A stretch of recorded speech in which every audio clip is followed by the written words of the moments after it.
सो चलो भाई next slide पे चलते हैं, जैसा कि हमने इसको कंप्लीट कर लिया है। देखो नाउ देखते हैं हम reaction with the acid. So what is the reaction with the acid? This is the reaction we have to see here. And reaction with the acid कैसे? देखो so when metal react with acid, जब हमारा metal acid से react हो तो क्या बनाता है? Salt and hydrogen gas. देखो ये कुछ कुछ चीजें हैं आपको याद करनी होगी, जैसे हमारे फाउंडेशन के लिए और CDSND के लिए, तो ये आपको पूछते ही पूछता है, क्योंकि अगर आप तैयारी कर रहे हो ना तो तैयारी में ये चीजें पूछेगा, अगर मेटल एसिड से रिएक्ट करे तो क्या होगा। वैसे तो मैंने बता दिया था जितने सारे मेटल्स हैं वो हमारे बेसिक होते हैं, और वो बेसिक हैं तो अगर एसिड से रिएक्ट करें तो क्या बनाएगा? मेटल एसिड से कभी भी रिएक्ट करे तो वो सॉल्ट एंड हाइड्रोजन गैस बनाता है। बात क्लियर है? इसी बात में हम पेन चेंज कर देते हैं, ठीक है ना। चलो, तो जैसे कि हमने देखा जिंक, जिंक हमारा एसिड से रिएक्ट करा, और H2SO4 आपका क्या है? एक स्ट्रॉन्ग एसिड है। स्ट्रॉन्ग एसिड है तो क्या होगा? ये इसमें यहाँ इसकी जगह ले लेगा, वो कहेगा मारेगा, एक किक मारेगा इसमें, चल भाग तो इधर से, मैं इधर आ जाऊंगा, तो ये इसकी जगह ले लेगा एंड यहाँ पे ये ट्रांसफर हो जाएगा। सो ये आप डिस्प्लेसमेंट रिएक्शन भी कह सकते हो आप इसको, ठीक है ना। सो ये आगे क्या हमारा जिंक सल्फेट हो गया हमारा, और H2 उड़ जाएगा हमारा। सो ये हमारा रिएक्शन है एसिड के साथ। क्लियर है कि नहीं? अब देखो ये चीज लिखा है, non metal generally do not react with the acid. ऐसा क्यों? जितने सारे नॉन मेटल होते हैं वो एसिड से रिएक्ट नहीं करते। अरे भाई एक बात बताओ मुझे, जैसे नॉन मेटल जितने सारे हैं आपके, जैसे मैंने सपोज मान लो कार्बन ले लिया, ठीक है। अब एसिड क्या होते हैं आपके? एसिड जैसे हम यही लेते हैं H2SO4, ठीक है, ये हमारा क्या एसिड। अब बताओ ये भी आपका एसिड है, ये भी एसिड है, दो एसिड साथ में रिएक्शन कैसे कर सकते हैं? ये रिएक्शन पॉसिबल ही नहीं है। बात समझ में आ रही कि ना? इसलिए लिखा है कि जितने सारे आपके नॉन मेटल्स होते हैं, जितने सारे आपके नॉन मेटल होते हैं, वो क्या करते हैं? Generally do not react with the acid. Acid से रिएक्ट नहीं करते, क्योंकि दोनों के दोनों आपके क्या हैं? एसिड है, इसलिए। क्लियर है बात कि नहीं? ओके सर, अच्छी बात है। अगर ये पॉइंट्स आपको समझ में आ गया है तो बहुत अच्छी बात है। फिर से एक बार लास्ट बार बता रहा हूँ कि हमारे नॉन मेटल और जो होते हैं वो रिएक्ट नहीं करते एसिड के साथ। लास्ट देखो, आगे चलते हैं। रिएक्शन विद द बेस, फिर बेस के साथ देखते हैं। Some non metal react with the strong base. कुछ नॉन मेटल होते हैं जो बेस के साथ रिएक्ट कर लेते हैं, जैसे क्लोरीन और NaOH। तो क्लोरीन हमारी NaOH के साथ कैसे रिएक्ट करेगी? तो हमारा बनाएगा क्या? NaCl बनाएगी, और NaClO बनाएगी और H2 निकालेगी। तो ये रिएक्शन आप याद कर सकते हो हल्का फुल्का सा, ठीक है, फिलहाल चलता है। अब डिस्प्लेसमेंट रिएक्शन क्या होती है? मैंने बताया था ना, डिस्प्लेसमेंट रिएक्शन का जब एक दूसरे की जगह ले ले तो उसको बोलते हैं डिस्प्लेसमेंट रिएक्शन। जैसे और भी कई सारे एग्जांपल्स है, जैसे कि यहाँ देखो हमारा आ गया, more reactive metal displaces a less reactive metal from its salt solution. एक मोर रिएक्टिव मेटल क्या करेगा? जब लेस रिएक्टिव मेटल की जगह ले लेगा तो उसको हम क्या बोलेंगे? Displacement reaction. जैसे कि अगर मैं बात करूं यहाँ पे, जैसे आयरन, आयरन मोर रिएक्टिव है किससे? कॉपर से, CO से।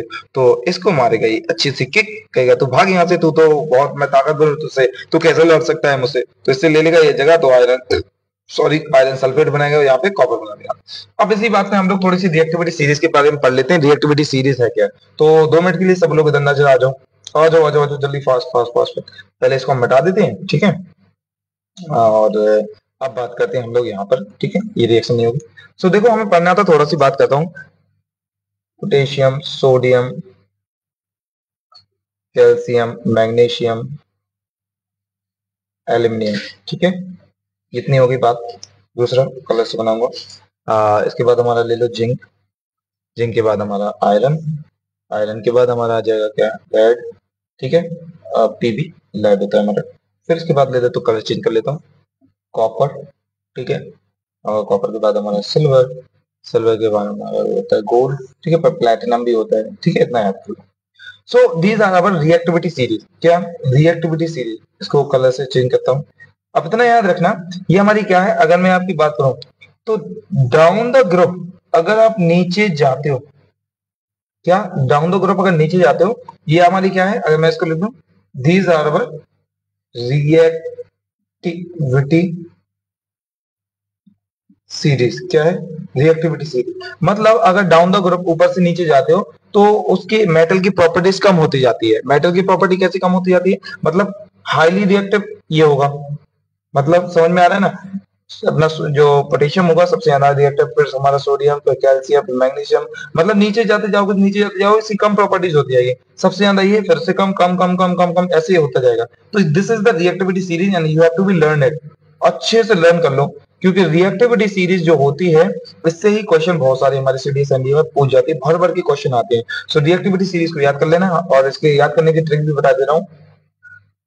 काना, ठीक है, काना, कान्हा कह सकते हो, कान्हा, कार, मा, तो हिंदी लिख दी, काना कार, इसको बेटा बटो बटो बटो, मागे कार हो गया, कार यहीं पे लिख लो, और उसके बाद हम करते हैं काना कार, इसको मिटा के मागे, काना कार मागे, अली से, अली से, अब ये अली से वहीं पे लिख लो, ठीक है ना, अली से फिर जाने, फिर सुने,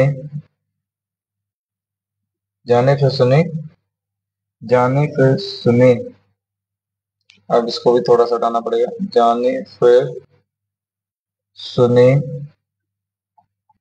पार्वती, पार्वती,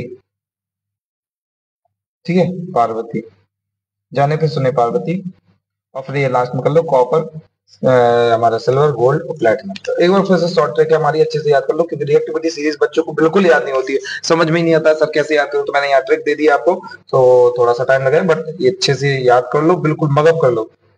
क से हो गया हमारा कैल्शियम, का नहा, ना से हो गया हमारा सोडियम, कान्हा, सी ए से कार, कैल्शियम हो गया हमारा, हमारा यहाँ पे फिर क्या करेंगे, तो पोटेशियम, सोडियम, कैल्शियम, फिर हमारा मागे, मागे मतलब मैग्नीशियम, अली से, ठीक है, अली से, काना कार मागे अली से, तो ये हाईली रिएक्टिव होते हैं। फिर जाने जिंक, फिर सुने, फिर सुने मतलब आयरन, फिर पार्वती पीबी, तो इतना हो गया हमारा। फिर ये लास्ट वाले अब कर लो, कॉपर, सिल्वर, गोल्ड, प्लेटिनम, पहले कॉपर, फिर हमारा सिल्वर, फिर गोल्ड, प्लेटिनम। तो this is the reactivity series. मतलब रिएक्टिविटी सीरीज होती है सर, मतलब कहने का ये रिएक्टिव का मतलब होता है ये रिएक्शन कर लेते हैं हाईली, जैसे कि मैंने बताया था ना, हमारा पोटेशियम हो गया और सोडियम हो गया, ये क्या होते हैं, ओपन हम इनको नहीं रख सकते, इनको कैरोसिन में ही रखना पड़ेगा। क्यों? क्योंकि इतने ज्यादा रिएक्टिव है, अगर आपको इनको खुला छोड़ देते हो तो आयरन से रिएक्ट कर लेंगे, अगर इनको वाटर में रखते हो तो वाटर में रिएक्ट कर लेंगे, तो बहुत जल्दी एक्सप्लोजन हो जाएगा, ब्लास्ट हो जाएगा।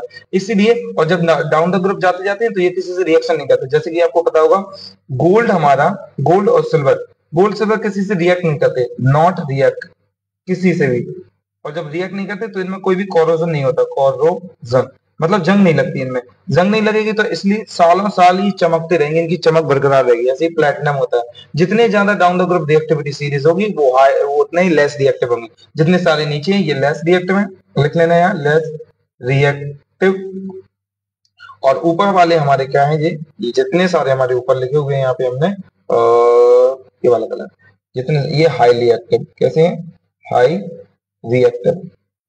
देखो मैं गोदने की मुझे आदत है, तो आप लोग साफ साफ अपनी कॉपी में लिखना है, क्योंकि मैं तो आपको समझा रहा हूँ, तो आप लोगों को अच्छे से लिखना है ये, ठीक है। आप चाहो तो मैं थोड़ा सा मिटा भी सकता हूँ इसको, ये एक बार फिर से लिख सकता हूँ इसको, ठीक है। ये क्या है, हाई रिएक्टिव, ठीक है। ऊपर हमारे हाई रिएक्टिव, नीचे लेस रिएक्टिव, ठीक है, तो ये याद रखना, less reactive and high reactive. Okay, याद हो गया होगा आपको। अब बढ़ते हैं हम लोग इसी के आगे। आपको ये सीरीज भी याद हो गई होगी सर, मुझे समझ में आ गया आप क्या समझाना चाहते थे। रिएक्टिविटी सीरीज बहुत अच्छी थी। सेम वे में यहाँ पे हम लोगों ने देख लिया ये कि ये देखो आयरन कहाँ पे था, इसकी पोजीशन, आयरन की पोजीशन यहाँ पे थी, और कॉपर का हमारा यहाँ, तो ये हाईली रिएक्टिव था, ये लेस रिएक्टिव, तो आयरन ने इसको मारी के और इसकी जगह ले ली, क्योंकि ये आयरन जो था हमारा हाईली रिएक्टिव है कॉपर की जगह। ओके, इसलिए इसको डिस्प्लेसमेंट रिएक्शन बोला गया। I hope you got the idea. चलो आगे आ जाओ। अब बात करते हैं हम लोग uses of the metal. Uses of metal में क्या होता है, देखो तो मेटल पहले देखा है, मेटल सबसे पहले आयरन देखेंगे। आयरन क्या करता है, कहाँ पे यूज होता है, कंस्ट्रक्शन टूल मशीनरी में यूज होता है। कॉपर एल्यूमिनियम का होता है, इलेक्ट्रिक वायर में यूज होता है। एल्यूमिनियम यूटेंसिल, एरोप्लेन, एरोप्लेन की जो छत होती है ना, ज्यादातर भाई इसी की बनी होती है हमारी, एल्यूमिनियम की। गोल्ड सिल्वर प्लेटिनम क्या ज्वेलरी में होता है, क्योंकि ये लेस कोरोजन है, क्या इनमें जंग नहीं लगती है, नो जंग, लड़ाई वाली नहीं, कोरोजन वाली, ठीक है। जिंक गैल्वेनाइजेशन और बैटरी में यूज होती है। सो अगर मैं बात करूं, आपको एक पॉइंट दूं यहाँ पर कि सर आप मुझे एक चीज बता दीजिए कि जो हमारा होता है गैल्वेनाइजेशन जो प्रोसेस होती है, तो गैल्वेनाइजेशन प्रोसेस में आकर होता क्या है, ठीक है। तो यहाँ पे सर आप थोड़ा डिस्क्राइब भी कर दीजिए, हम इसको भी डिस्क्राइब करेंगे, ठीक है। बट उससे पहले आपको एक चीज बताना चाहूंगा मैं, ठीक है ना। गैल्वेनाइजेशन एक ऐसी प्रोसेस है जिसमें क्या होता है हम लोग इससे पहले एक चीज और बताना चाहूंगा मैं आपको। एक प्रोसेस होती है आपकी एनोडाइजिंग, एनोडाइजिंग, लिख लेना इसको। एनोडाइजिंग एक प्रोसेस होती है जो किसमें एल्यूमिनियम की वजह से होती है। मतलब इसमें एल्यूमिनियम जो होता है, इसमें क्या होता है, फॉर्म अ थिक लेयर। अगर एनोडाइजिंग की बात करूं उसको लिख लेना। ये क्या करता है हमारा, फॉर्म अ थिक लेयर। ये थिक लेयर बनाता है किसकी, ऑक्साइड की। Form a thick oxide layer of aluminium, aluminium. ये एल्यूमिनियम की थिक लेयर बनाता है। अब इसमें जितने भी सारे हमारे एल्यूमिनियम आर्टिकल होते हैं, जो aluminium article we can say aluminium article is made the anode and electrolyse with the dilute sulphuric acid. So sulphuric acid से भी ये डाइल्यूट रिएक्शन करता है और जिससे हमारा क्या होता है, एनोडाइजिंग प्रोसेस होती है। जितने सारे आर्टिकल्स हैं हम उनको क्या एल्यूमिनियम की परत चढ़ाते हैं उनको बचा सकते हैं किससे, कोरोजन से। बात समझ में आई। ये इतनी सी बात थी जो मैं यहाँ पे आपको बतानी थी। क्लियर है कि नहीं। चलो इतनी बात क्लियर होगी तो हम आगे चलते हैं, ठीक है। बढ़ते हैं हम आगे, और इसी के साथ हमने ये जो अपना पार्ट है ये भी कवर अप कर लिया है, ठीक है। और इस अगर आपका ये पार्ट हो गया हो तो हम दूसरा पार्ट देखते हैं जो हमारा है नॉन मेटल का। नॉन मेटल में हम लोग देखेंगे ऑक्सीजन कहाँ यूज होता है, रेस्पिरेशन में और बर्निंग में। नाइट्रोजन कहाँ यूज होती है हमारी, फर्टिलाइजेशन, अमोनिया मेकिंग में। और सल्फर गन पाउडर, मेडिसिन बनाने में। क्लोरीन वाटर प्यूरिफिकेशन में। Iodine antiseptic, antiseptic tincture of iodine, ये याद रखना इंपॉर्टेंट है। ये भी सीडीएस में बहुत बार पूछा गया है। टिंचर ऑफ आयोडीन क्या करता है, एंटीसेप्टिक की तरह काम करता है। अगर आपके बाउंड कोई हो जाता है, आपके घाव कोई हो जाता है, तो वहां पे ट्रीटमेंट के लिए आप आयोडीन का यूज कर सकते हो, ठीक है। दूसरा पॉइंट लास्ट लगा है कार्बन। डायमंड जो होता है कार्बन डायमंड से बना हुआ है। ज्वेलरी, कटिंग टूल्स में यूज होता है हमारा। ग्रेफाइट जो होता है पेंसिल, लुब्रिकेंट्स और इलेक्ट्रोड्स, लुब्रिकेट मतलब परत चढ़ाने वाली चीजों पे यूज होता है। सो ये हमारे कुछ नॉन मेटल की यूजेस थे। तो आई होप आपको यहाँ समझ में आ गए होंगे जो हमें यहाँ डिस्कस की हमने बात, ठीक है ना। इतनी क्लियर है कि नहीं, जल्दी से हाँ बोल दो। हाँ बोल दो भाई जल्दी से, ठीक है। हो गया हो तो चले आगे। क्लियर है कि नहीं बात भाई। ओके, अगर बात क्लियर है तो ठीक है। अब देखो इतनी अगर आपकी बात अगर क्लियर हो गई तो मैं आपको यहाँ पे एक और बात बता दूं। फिर एक सर पॉइंट्स आते हैं, डिफरेंस पढ़ेंगे हम इसके बारे में। डिफरेंस पढ़ लेते हैं फिर एक लास्ट में बताता हूँ। डिफरेंस पढ़ लो। मेलिबिलिटी की बात करें, मेलिबिलिटी, मेटल की मेलिबिलिटी कैसे होती है, can be hammered into sheet, sheet में बना सकते हैं। ये कैसे होते हैं, नॉन मेटल ब्रिटल होते हैं, आसानी से टूट सकते हैं। डक्टिलिटी की बात करूं, डक्टिलिटी मतलब वायर में बनाना। डक्टाइल मतलब can be drawn into wire, जैसे कि अपना गोल्ड और सिल्वर, गोल्ड और सिल्वर। गोल्ड हमारा सिल्वर वायर बना सकते हैं, लेकिन नॉन मेटल, नॉट डक्टाइल है। कंडक्टिविटी मतलब इलेक्ट्रिसिटी की बात कर रहा है। सारे जितने मेटल हैं good conductor of heat and electricity दोनों करते हैं, लेकिन ये पूरा कंडक्टर है बस किसको, ग्रेफाइट को छोड़कर। सारा वही रिकॉलेशन कर रहे हैं हम लोग। लस्टर मतलब शाइनिंग, जितने सारे मेटल होते हैं शाइनिंग होते हैं, लेकिन जितने सारे हमारे नॉन मेटल है वो नॉन लस्टर होते हैं, बस आयोडीन को छोड़कर। स्टेट कैसी होती है, ये ज्यादातर सॉलिड पाए जाते हैं। कैसे पाए जाते हैं, सॉलिड, एक्सेप्ट मर्करी। ये लिक्विड, सॉलिड और गैस। जैसे कि हमारा ब्रोमीन क्या है, हमारा लिक्विड है। सिंगल एक अकेला नॉन मेटल है जो हमारा क्या है, लिक्विड है, ठीक है, ब्रोमीन। ऑक्साइड की बात करूं तो ये क्या हमारे बेसिक बनाते हैं, बता सही है नहीं, एम्फोटेरिक ऑक्साइड बनाते हैं। एम्फोटेरिक मतलब दोनों कैरेक्टर, एसिड वाली भी और बेस वाली भी कैरेक्टर, ठीक है। जैसे हमारे जिसमें क्या था, एल्यूमिनियम आता है, और क्या होता है हमारा एक और कौन सा, जिंक। ये दोनों हमारे क्या करते हैं, एम्फोटिक ऑक्साइड, एसिड और बेसिक प्रॉपर्टी दोनों शो करते हैं। एसिड की प्रॉपर्टी और बेस की प्रॉपर्टी दोनों शो करते हैं। लेकिन हमारे जितने सारे ये नॉन मेटल्स होते हैं ये फॉर्म करते हैं क्या, एसिडिक ऑक्साइड। लास्ट में आयन फॉर्मेशन, ये पॉजिटिव आयन बनाते हैं, कैटायन ये नेगेटिव आयन बनाते हैं। क्लियर है। कुछ स्पेशल पॉइंट, जैसे मरकरी होती है मेटल, ये मेटल तो but liquid at room temperature. Sodium and potassium metal but very soft, can be cut night, ये पहले ही हम लोग डिस्कस कर चुके हैं। आयोडीन हमारा नॉन मेटल है बट शाइनिंग। सो ये पॉइंट्स थे जो हमें डिस्कस करने थे। यहाँ आपको बात क्लियर हो गई होगी, आई होप, जो मैंने बताया था। अब हमारा लास्ट पोर्शन है, बट लास्ट पोर्शन से पहले मैं आपको कुछ चीज देने चाहूंगा। आपको एक पॉइंट और बढ़ाना चाहूंगा अलॉयज के बारे में। किसके बारे में, अलॉयज के बारे में। तो लास्ट टाइम आप ये भी पढ़ लीजिए अलॉयज क्या होती है हमारे। सो यहाँ नोट डाउन कर लो जल्दी से, अलॉयज क्या है। इसको मैच कर तो हम हटाते हैं और यहाँ से प्यारी सी लाइन खींचते हैं हमारी अच्छी सी, ठीक है। और लाइन के बारे में देखते हैं, एक लाइन हमारी लेते हैं, चलो वापस से खींचते हैं। ये देखो अलॉयज जो होती हैं आपकी, अलॉयज जो होते हैं आपके मिक्सचर्स कहलाते हैं। क्या, मिक्सचर्स। जैसे कि मैं आपको बात करूं, पहला जो अलॉयज होगा हम लोग पढ़ने वाले हैं यहाँ पर हमारा stainless steel, stainless steel, stainless steel क्या होता है? स्टेनलेस स्टील जो अपना होता है, एक्चुअली जितने सारे स्टील्स होते हैं वो किस किस से बने हुए हैं आपको याद रखना है। आयरन का मिक्सचर है, वहीं हमारा निकल का मिक्सचर है, और हमारा किसका है, और हमारा लास्ट में बात करूं क्रोमियम का मिक्सचर है, Cr। तो याद कर लेना, स्टेनलेस स्टील एक हमारा एलॉयज है। एलॉयज मतलब कहलाती हैं वो मिक्सचर कहलाते हैं बहुत सारे मेटल्स के, बहुत सारे मिक्सचर कहलाते हैं मेटल से। जब कई सारे मेटल, दो या दो से अधिक मेटल, बहुत सारे मेटल आपस में मिल जाते हैं तो वो एलॉयज कहलाते हैं। ठीक है, तो स्टेनलेस स्टील पहला पढ़ा। दूसरा देखो, दूसरा पॉइंट में पढ़ने वाले हम ब्रास। ब्रास भी ये बहुत ज्यादा क्वेश्चन आपके एग्जाम में आया है, सीडीएस एनडीए में, ठीक है ना, और फाउंडेशन में तो ठीक है भाई। ब्रास जो होता है हमारा किस किस से मिलकर बनता है? कॉपर और जिंक से। कॉपर जिंक जब आपस में मिलते हैं तो ब्रास बनाता है। वहीं आगे अगर हम बात करें, तीसरा पॉइंट हमारा ब्रास के बाद होता है ब्रॉन्ज। ब्रॉन्ज मेडल लाती है ना, जो हम लोग जितने सारे हमारे खिलाड़ी होते हैं, स्पोर्ट्समैन होते हैं, all this sportsman bring the bronze. So bronze medal is nothing, ये कॉपर और हमारा SN मतलब 10 इससे बनके बना हुआ है। ठीक है, याद रखना। तो ब्रास और ब्रॉन्ज में कंफ्यूज नहीं होना, ये पिछली बार सीडीएस 2023 लगभग आया था। ठीक है, अगली बात करते हैं हम लोग इसकी बात हो गया हमारा ब्रॉन्ज। और एक बात एक और बता देता हूँ, सोल्डर वायर। एक सोल्डर वायर होता है ना, सोल्डर वायर किससे मिलकर बना हुआ था? जो घर में ज्यादातर आपने देखा होगा, जो हमारे टीवी वगैरह होते हैं उसके छोटे छोटे वायर्स होते हैं ना पीछे, बॉडी में पीछे होते हैं, तो उनको लगाने के लिए वो सोल्डर वायर का यूज करती है। और वो किसका बना होता है? पीबी, लेड का हमारा, और टिन का, पीबी और एसएन दोनों का, ध्यान रखना इसको भी। नेक्स्ट देखो, लास्ट वाला हमारा, अगर और देखें बहुत सारे हैं वैसे तो, बट थोड़ा याद कर लो, गन मेटल। गन मेटल क्या होता है? गन मेटल का बात करूं तो ये बने होते हैं हमारे किसके? कॉपर के हैं, और आपका टिन का है, जिंक मिक्सचर होता है इसमें, और हमारा पीबी होता है इसमें। क्लियर है? तो ये कुछ मैंने यहाँ पे आपको एलॉयज बताए हैं। आई होप आपको एलॉयज भी याद करनी है। एलॉयज आपको याद, अगर इसकी प्रॉपर्टीज जाननी तो क्या कहलाती है, आप चाहो तो इसकी डेफिनेशन लिख सकते हैं, मैं बोल दे रहा हूँ। Alloys is the mixture of more than two metals or non-metals. So this is the alloy। जैसे कि मैंने बताया, मेटल और नॉन मेटल का मिक्सचर हो सकता है, जैसे हमने यहाँ पे स्टेनलेस स्टील पढ़ा, फिर हमने ब्रास पढ़ा, ब्रॉन्ज पढ़ा, सोल्जर पढ़ा, गन पढ़ा, सोल्जर गन मेटल पढ़ा। सो this is our alloys. Clear है कि नहीं?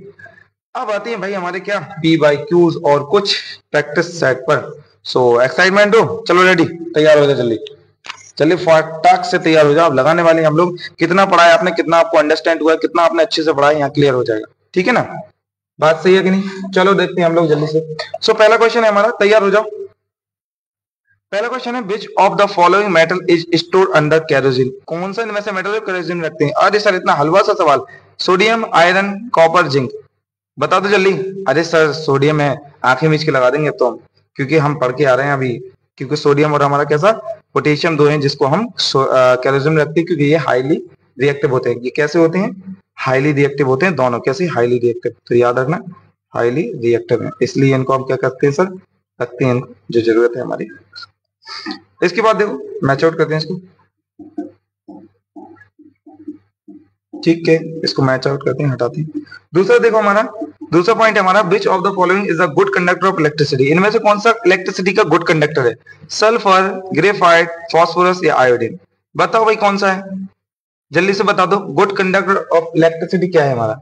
सर ऑब्वियसली ग्रेफाइट है, क्योंकि ग्रेफाइट ही करेगा, सल्फर तो होगा नहीं, फास्फोरस होगा नहीं, आयोडीन नहीं होगा। सो ऐसे भी बता सकते हो, और ये भी हम पढ़ लिया है। दूसरा देखो, नेक्स्ट पॉइंट, थर्ड लिखा है हमारा, विच of the following non metal is lustrous? इनमें से कौन सा नॉन मेटल लस्ट्रस? लस्ट्रस मतलब क्या होता है? शाइनी, चमकदार, शाइन करता है। तो सल्फर करेगा, आयोडीन करेगा, कार्बन करेगा या फास्फोरस करेगा? बताइए क्या होगा इसका आंसर। इसको चेंज कर लेते हैं हम, कलर हमारा ये वाला ले लेते हैं। कौन सा होगा भाई?